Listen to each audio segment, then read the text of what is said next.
एक समय की बात है, एक छोटे से गांव में राजन नाम का एक बूढ़ा बढ़ई रहता था। वो सुंदर घर बनाने में अपनी कुशलता के लिए जाना जाता था और सालों से उसका काम गांव की शक्ल बदल चुका था।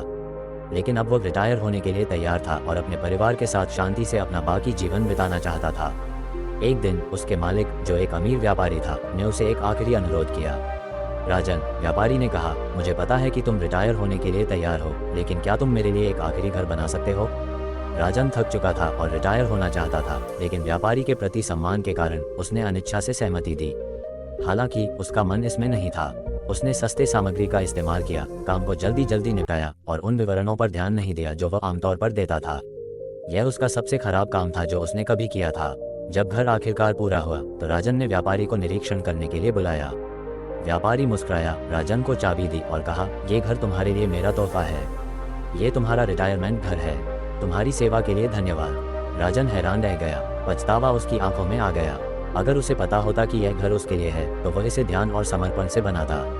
कहानी से शिक्षा, जो भी काम तुम करते हो वो तुम्हारे अपने भविष्य की तरह होता है। उसे ध्यान और समर्पण से करो, क्योंकि तुम्हारे काम की गुणवत्ता ही तुम्हारी जिंदगी को आकार देती है।